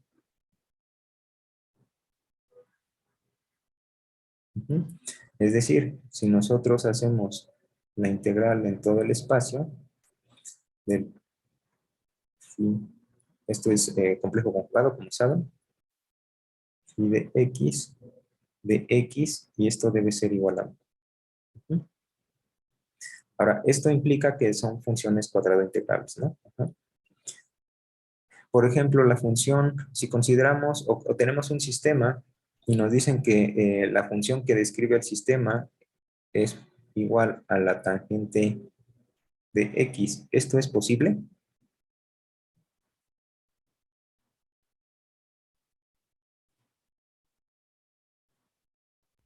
Porque no es cuadráticamente integrable la tangente, ¿no? Ajá, exactamente, esta no es integrable, ¿no? No es normalizable. ¿Sí? A menos que tengamos un dominio finito, ¿no? Que el problema esté definido en un dominio finito, pero así como lo tenemos, ¿no? Bueno, entonces, este es una de las postulados. Tenemos que, bueno, la función, un estado físico de un sistema siempre va a estar descrito por una función phi, generalmente es compleja, y esta función tiene que ser normalizable. También tiene que ser univaluada.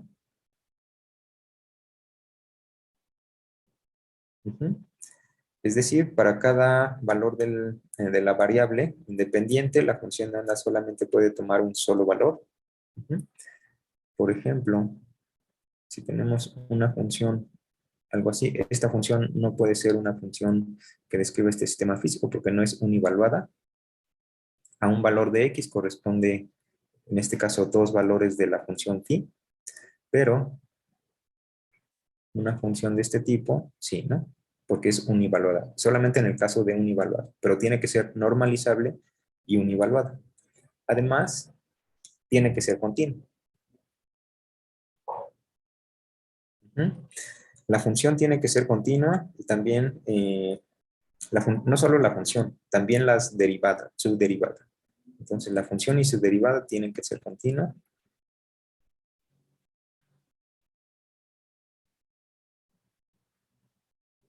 Tiene que ser continua.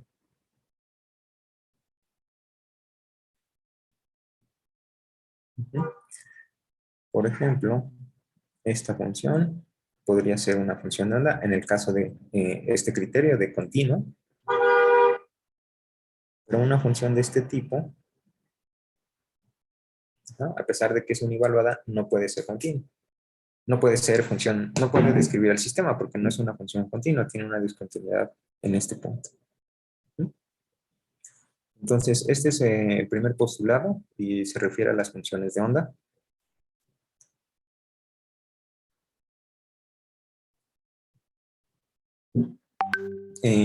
El siguiente postulado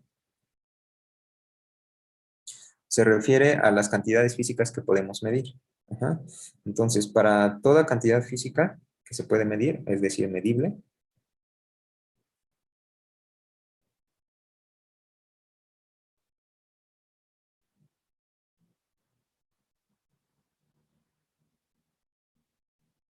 ¿sí? Para toda cantidad física medible, tiene asociado o hay asociado un operador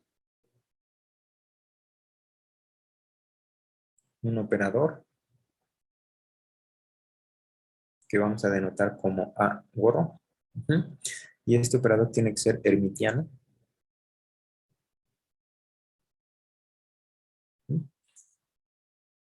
Y además, sus eigenfunciones, eigenvectores,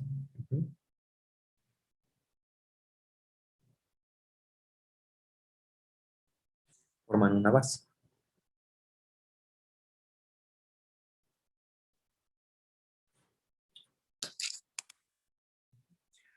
Por ejemplo, si queremos una cantidad física, por ejemplo, la posición, y la posición normalmente la denotamos como X, este va a tener asociado un operador, X, que es X mismo. Para el caso del momento, que también es una cantidad física, P, también va a tener asociado su momento, Px, ¿no? Px como operador es igual a menos IH, la parcial, con respecto a X. Otra cantidad física que generalmente aparece es el momento angular. Vamos a poner aquí Lx, la componente en la dirección X. Y el operador es menos IH, X, la parcial con respecto a Y, menos Y, la parcial con respecto a X. ¿Sí? Y bueno, podemos mencionar algunos más, pero estos son algunos de los más comunes: posición y momento, y el momento angular. Más adelante vamos a ver un poco más de esta característica de hermiticidad, pero bueno, siempre que tengamos una cantidad física que sea medible, a esta cantidad física le va a estar asociado un operador, y este operador tiene que ser hermitiano, de tal forma que sus eigenfunciones formen una base. Entonces, este es el segundo postulado. El tercer postulado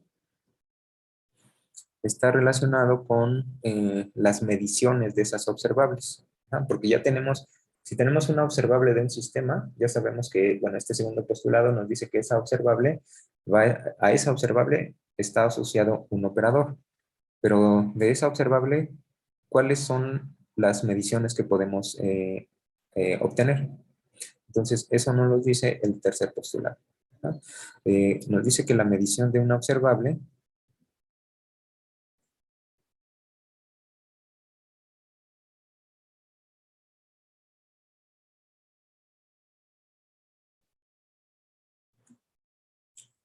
aquí se representa como la acción del operador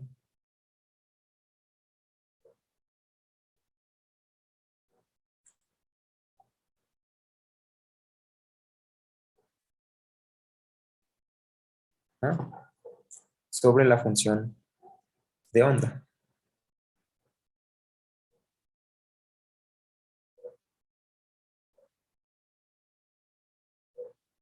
Sí.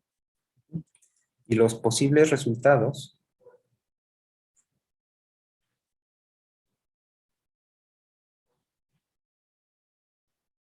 de la medición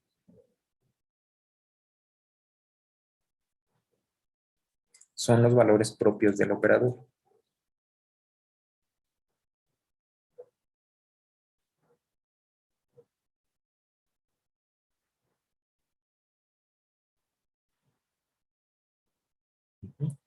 Entonces, si se hace una medición de la observable, por ejemplo, la posición o el momento, esas son observables. Ajá.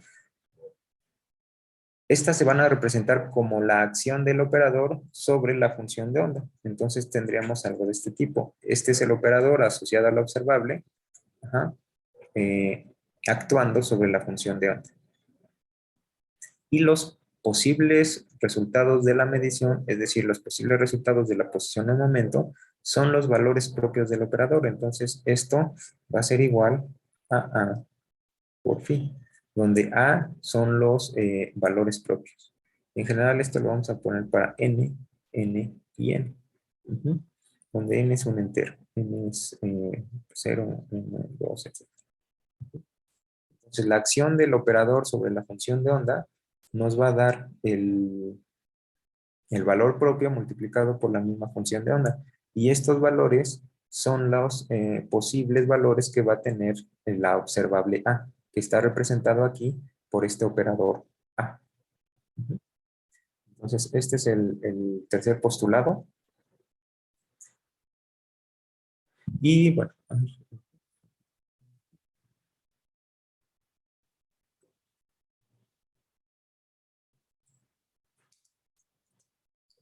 siguiente. El cuarto postulado, lo voy a poner aquí. Ujú. Eh, Nos dice que si un sistema está descrito por una función de onda phi,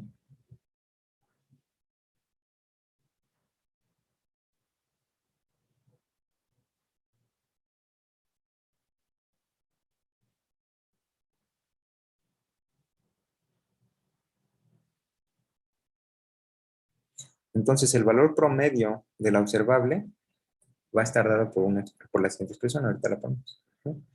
Coma, el valor promedio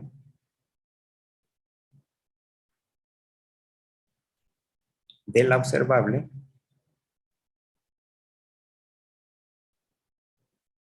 corresponde a, o está dado por,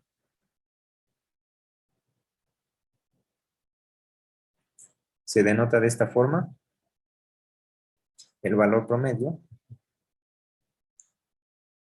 como la integral de psi, el operador y psi, de tau. Aquí tau es una variable generalizada, que puede ser X, Y, Z, es la variable que define el sistema, ajá, o define los grados de libertad del sistema, ya sea en una, dos o las dimensiones que sean necesarias. Y dividido entre psi, psi de tau, que es la normalización de la función de A. Además, si la función de onda es una eigenvalor de A,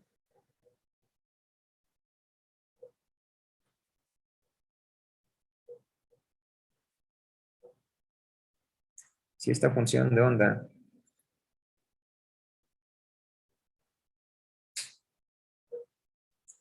es un eigenvalor del operador A, lo que vamos a tener es que el operador A actuando sobre estas funciones va a ser igual al valor propio por la función.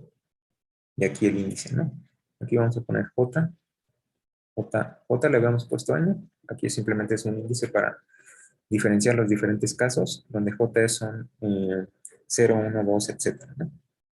Si esto pasa, entonces el valor promedio va a ser igual de este operador, ¿no? Es igual a, porque estamos suponiendo que la función de onda, es este caso, ¿no? Si la función de onda es un eigenvalor de A, ¿sí? Entonces, por ejemplo, vamos a considerar el eigenvalor psi J. Sí, y perdón. Sí. Entonces, la función de onda es esta psi i. Entonces, simplemente vamos a sustituir aquí. ¿Qué es lo que obtenemos? Vamos a tener psi i asterisco, aquí el operador, y psi i de tau dividido entre psi i de tau. Ujú. Pero sabemos que estos psi i son funciones de onda del operador, lo tenemos aquí. Ajá, el operador A, cuando sobre estas funciones psi, es el valor propio multiplicado por las funciones psi j, bueno, psi en este caso, porque j va desde 1 hasta el valor que corresponda, entonces necesitamos tomar el valor AI. Entonces, esto va a ser igual a psi i asterisco, esto se queda tal cual, y aquí el operador actuando sobre esta función va a ser el valor propio por psi i de tau. ¿Ah? Y tenemos psi i de tau. Aquí AI ya es una constante, ajá, que es el valor propio. Entonces lo podemos tomar fuera de la integral y nos va a quedar AI, la integral de psi i asterisco, psi i de tau entre psi i de tau. Y esto es 1. Ajá. Entonces, esto simplemente es ahí. ¿Sí? Entonces, si la función de onda es el eigenvalor psi i, es el eigenvalor psi i, entonces el valor promedio simplemente va a ser el eigenvalor a i, que le corresponde a esa función psi i. Sin embargo, si la función de onda no es un eigenvalor de A, qué es lo que ocurre en ese caso? Si ese eigenvalor es simple, es lo que ya obtuvimos, ¿sí? Pero ¿qué pasa si la función de onda no es un eigenvalor de A?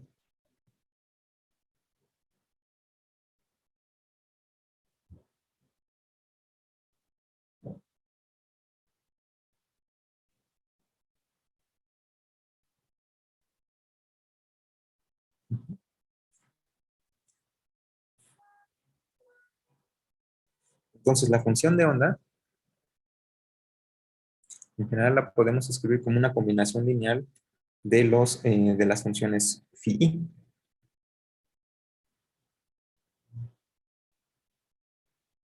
Aquí tenemos esto, ¿no?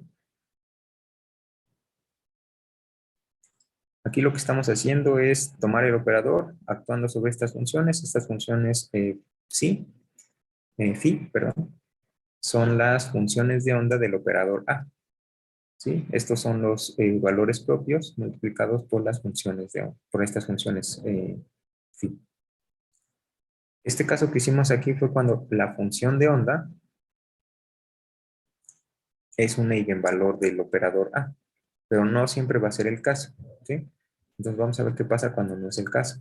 Cuando no es el caso, esta función de onda en general la podemos escribir como una combinación lineal de estas funciones phi j, porque estas funciones phi j forman un conjunto complejo. Eso es un resultado de que los operadores sean hermitianos. No lo hemos revisado, pero bueno, esa es una consecuencia, ¿no? Entonces forman una base y cualquier función puede ser escrita en términos de estas funciones. Entonces vamos a reescribir o vamos a escribir esta función de onda en términos de estas funciones. Entonces, phi la podemos escribir de forma general como una combinación de esas funciones. Phi i, por ejemplo, phi i de x Vamos a sumar desde i de 1 a n. Y aquí necesitamos unos coeficientes. Los vamos a llamar bi. Entonces, esta es la función de onda. ¿Qué pasa en este caso? ¿Cómo calculamos el valor promedio del operador A? Hacemos exactamente como está definido el valor promedio. Hacemos esta operación. No va a ser tan simple como en este caso, porque la función de onda, o la función psi, no es un eigenvalor del operador, sino que lo estamos escribiendo en términos de estos eigenfunciones, en términos de esta base. Entonces, el valor promedio del operador A va a ser igual a... Déjenme poner primero, bueno, lo voy a poner aquí, la integral de psi complejo conjugado, el operador A, psi de tau, entre la integral de psi en psi de tau. Ujú. Entonces vamos a considerar el numerador. ¿Qué es lo que tenemos en el numerador? La integral de psi, el operador psi de tau.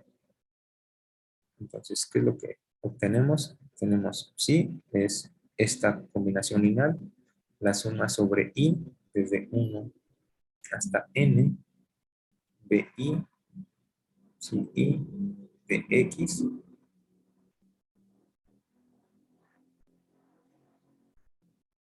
luego conjugado, y luego nuevamente la función. Y vamos a tomar aquí el índice desde j igual a 1 hasta n, de j y j de x. Y aquí la variable tau es simplemente de x, es la variable en la cual está definido el problema, es unidimensional. Y vamos a tratar de reescribir esto. Aquí podemos intercambiar los índices o los signos de suma e integración. Entonces nos va a quedar una suma sobre i igual a 1 hasta n, suma sobre j igual a 1 hasta n, y la integral. Ujú. Y luego, bueno, déjenme escribir esto. Estos b son coeficientes, no dependen de la variable x, entonces también están fuera de la integral. Nos queda bi complejo conjugado, bj complejo conjugado. ¿Ah? Y después la integral de psi i asterisco, el operador, y luego psi de x. Y ahora sí, estos, a pesar de que la función de onda no es una función, no es una eigenfunción de A, la función de onda, estos phi j sí. Ujú. Estos los tenemos aquí, ¿no?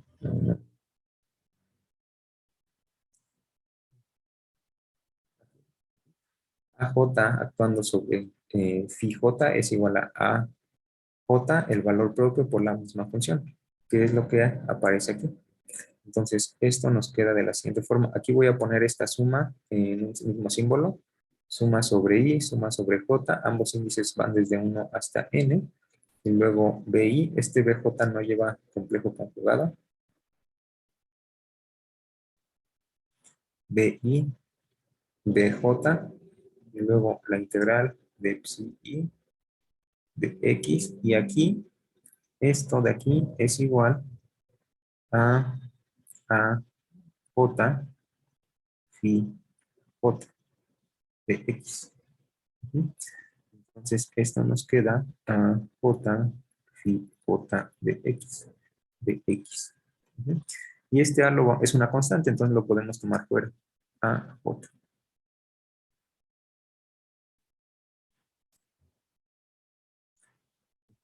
Y aquí, ¿esto a qué es igual?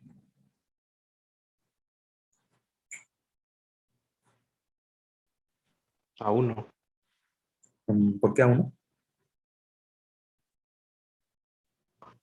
Bueno, no, pero tenemos que también dividir entre ese factor para que esté normalizado.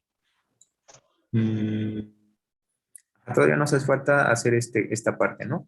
Pero esto que está aquí, ¿tiene algún valor o no? Antes de dividir. ¿Podemos decir algo de esto o todavía no? Tiene que ver con la delta de Dirac o algo así. Ajá, exactamente. Mm, Aquí dijimos que,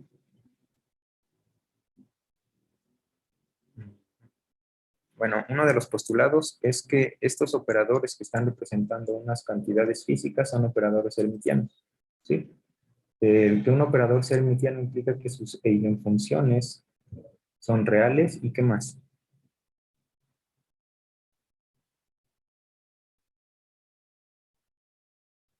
Sus eigenvalores son reales y ¿cómo son las eigenfunciones?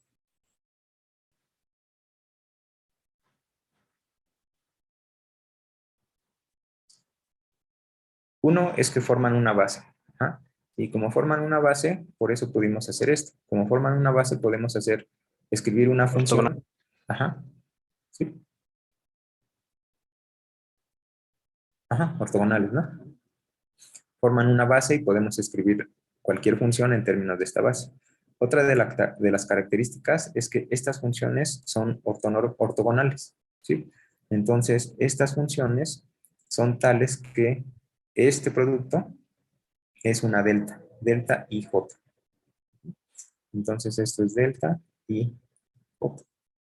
Y por lo tanto, esto nos queda, es la suma de I y J igual a 1 hasta N de BI asterisco BJ a J y tenemos una delta I J.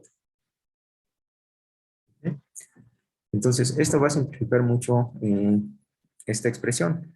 ¿Por qué? Porque aquí vamos a tener que esto es igual a 0 a menos que I sea igual a J. ¿Sí? Entonces, necesariamente I tiene que ser igual a J. Entonces, eso nos quita una suma. Entonces, esto nos queda la suma sobre I igual a 1 hasta N. Y donde aparece I debemos tener J. Entonces, donde aparece J debemos tener I. ¿Ah? BI, aquí es BJ, pero J es igual a I. Y AJ, pero J es igual a I. A I. Bien, pero esto no es otra cosa que el cuadrado, ajá, la norma al cuadrado, son números complejos en general, y esto es el cuadrado de la norma. Entonces, esto es igual a la suma desde I igual con 1 hasta N de BI cuadrado a I. ¿Sí? Entonces, ese es el numerador. El denominador, pues, va a ser un poco más simple. Vamos a hacerlo rápido y con eso terminamos. Entonces, ¿qué pasa con el denominador? El denominador es la integral de psi de x, esto es igual a la integral. Psi lo escribimos como la combinación lineal, desde i igual a 1 hasta n, le pusimos a, b, es esta, ¿no? bi, i, complejo conjugado, y luego, aquí no hay ningún operador, entonces es la suma sobre j igual a 1 hasta n, de bi, sí, perdón, de x. ¿Ah? Y esto nuevamente intercambiamos el orden de la suma y la integración y ponemos de forma compacta las dos sumas en una sola. Y j de 1 hasta n de bi complejo conjugado, bj y luego la integral de psi i, psi j de x. Pero esto nuevamente es una delta ij. ¿Ah? Entonces, nuevamente, esto todo es 0 a menos que i sea igual a j. Por lo tanto, nos quedamos con una suma de b y bj delta. Ya damos una suma, entonces bi. Esto es igual a la suma desde i igual a 1 hasta n de bi.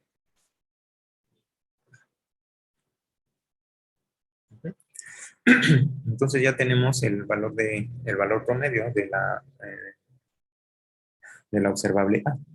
Entonces, el valor promedio que nos queda es igual a Esto es en el numerador. La suma desde i igual con 1 hasta n de bi al cuadrado aquí entre la suma sobre i igual a 1 hasta n de bi cuadrado. Cuando la función de onda no es una función propia, no es una función propia, no es una función de la observable, entonces el valor promedio se obtiene de esta forma. Y bueno, con esto vamos a terminar. En la siguiente semana vamos a ver cuál es la interpretación de estos coeficientes que son importantes y vamos a estar haciendo algunos ejemplos. Y entonces es todo. ¿Alguna duda de esta parte?